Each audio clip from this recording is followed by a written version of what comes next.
Hello everyone, and welcome to this sort of half episode of Rimworld. Now, you're probably wondering, why are you making a weird half episode? Well, I just sort of did a bunch of number crunching and sort of logistics of something in the game that I wanted to make a video to discuss, and I also sort of just wanted to make this because, well, because of real life stuff and all that crap, because I've been working over the winter and spending time with family and all that stuff, that's the main reason I haven't made any videos. And I also mentioned, well, I made a whole video, my last microphone broke, and then I got a new one, and that new one was crap, so I had to get another new one, and I ended up settling with the Blue Yeti, which is really, really nice sounding, I must say.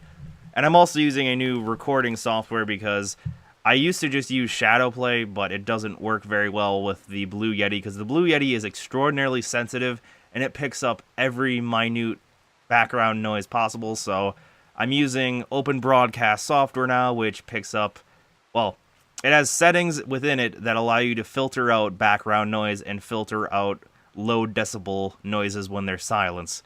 So my point is, it allows me to actually filter out mouse clicking and keyboard noises, at least when I'm not talking. So anyways, enough about all that technical crap that I'm sure most of you don't care about.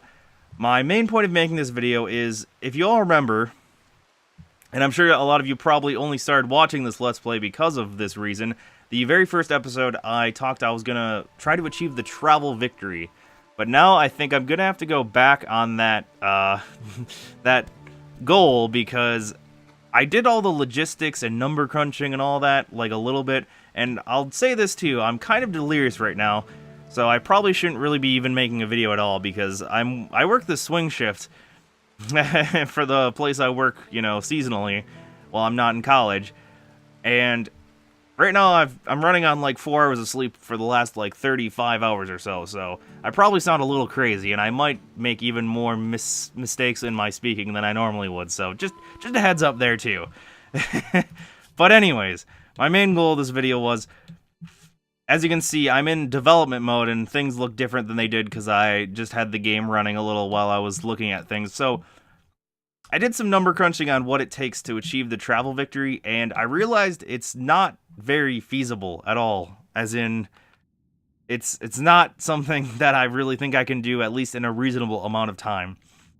So with this new update, there's two mean mains, yes, those are words. There's two main means of travel. There we go. Those are words that make more sense put together. So you can either use drop pods now, and if you look here, because I enabled developer mode, I've got everything unlocked and I can place it without having to actually construct it.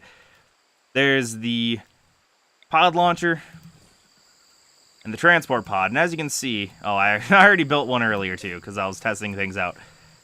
What these take, well, they take quite a bit of steel and components, and if I want, you can fit about 1 to 2 people. Well, you can fit like 1.5 person in a pod. So some of the pods, if you got 2 really light people, you can fit 2 people in, but some other pods you can only fit 1 person in, plus a little bit of food. So the pods, you can't really fit very much in them, 1.5 people, or I should say 1 3/4 of a person. So if I were to try to achieve the travel victory by, using these pods, it's not feasible at all. So I could try, let me show you something. Oh, okay. Yeah, let me show you something. For some reason, this screen, when you're in the launch mode, it's really laggy. The world map normally isn't laggy, but for some odd reason, when you're in launch mode, it becomes extraordinarily laggy. Okay, and where the hell's my home? Okay, right here. So this is the radius of that, and you can probably tell that's not very far at all. In fact, I did a bit of a calculation, and it would take me about 50... I would basically have to launch a drop pod, resettle at the location, and then make another one, and do it 15 times to get to this location. So that, I think, if you consider, I calculated a little bit of the resources needed, and it would take, tens of thousands of units of steel, tens of thousands of units of fuel, because fuel is what the drop pods use, and it's something that's now obtained through refining. So, the amount of resources it would take to move an entire colony to get the travel victory is just astounding. And I was thinking, maybe if I even wanted to just send one person, I could maybe do it. But even that would not be really easily achievable at all, by any means. Because it still takes a lot of resources, and if I only have one person, how can I hope to collect all the resources I need in each new location, and then be able to launch to a new location with only one person? And how can I also protect that one person against raids and all that? It's just not possible. It's just not something that's feasible or possible. So, unfortunately, travel victory by drop pods is basically, unless you want to spend years and years of your literal life trying to achieve that, I don't know how it's even possible. I'm curious if anyone's even tried accomplishing it, or at least got anywhere close to it. Another thing is there's a new feature where, well, I shouldn't say a new feature, but with this new update, you now have like a certain number of hours it takes to travel across a certain square. So I actually chose the absolute worst location for this update, because the jungle has the longest movement time of any other square. Like, if you look, this is only 1 hour, about, well, it's 0.99, but basically 1 hour.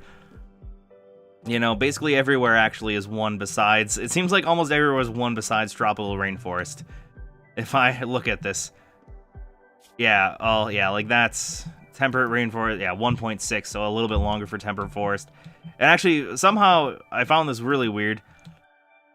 It's actually easier to travel across the ice sheet, and the sea ice is apparently equivalent to the tropical rainforest when it comes to travel speed. So I think Titan needs to change up the travel times a little bit, because they seem a little crazy. So, anyways, my point of that is, I made a little caravan here. So let's just see, how long does the game estimate it would take to get here? It would take 1 year. 1 year. 1 full year. And just think, and actually, oh yeah, and as you can see, it would actually, I think the actual amount of time is 1 year and like 3 seasons, because I actually was testing things out, and I went to this settlement right here through the developer commands. So it actually, I think it takes about like 1 year and 2 seasons is actually what it's like, because you have to go through all this damn jungle, which that literally takes like 2 seasons just to go through the jungle, because it's such a long movement speed. So my point is, think of how long that would take, and also that's the other thing, think of how much food I would have to pack up. I would not be able to do that. So what I would have to do is I would have to pack up a lot of high value items, and then try stopping at every possible ones of these. Let me see something here, actually. Yeah, I'd have to try... Well, first I'd also have to make friends with these tribals, because otherwise I don't think I'd have enough places to even stop in the first place.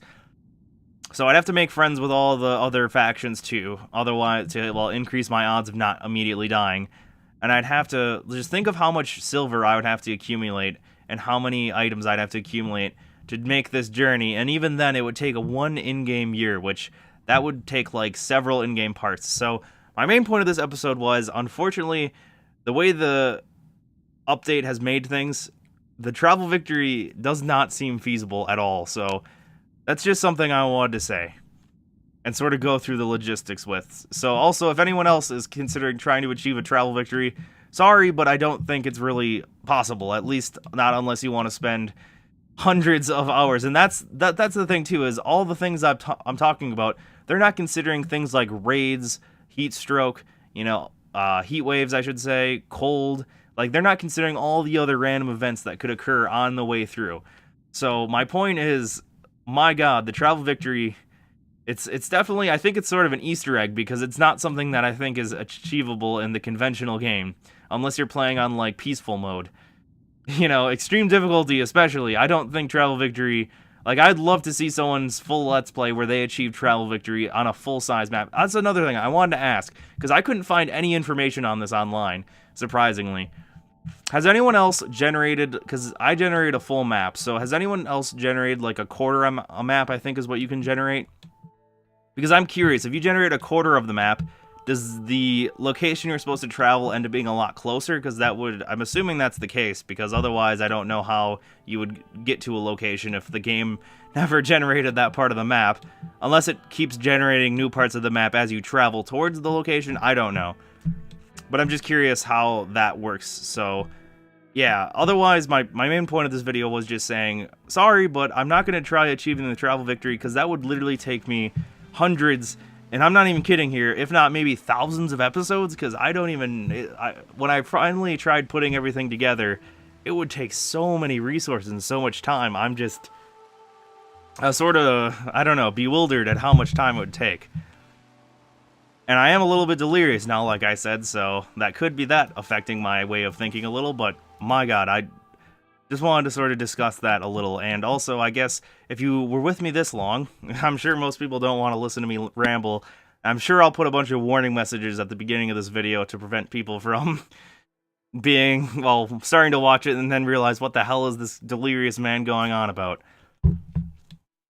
So, yeah. Also, I guess it'd be nice if you could rate, well, give me your opinions on my new microphone, as well as, I guess, the new software I'm using to record, because I have to use a different piece of software. So I'm curious what you all maybe want to, if you want to just spend the time to comment, I'd love to hear your guys' input on the new microphone and the video quality and all that stuff. One good thing about OBS, though, it seems like upload time is a lot lower compared to the recordings that are made in Shadowplay, so I should be able to upload videos a lot quicker, which is very, very good for me. So yes, anyways, thank you all for watching. Especially thank you if you actually watched through this whole video, because despite how extremely sleep exhausted I am, I realize it probably would be hard for most people to listen to, although maybe some people found it amusing. I don't know. Anyways, thanks for watching. Bye-bye.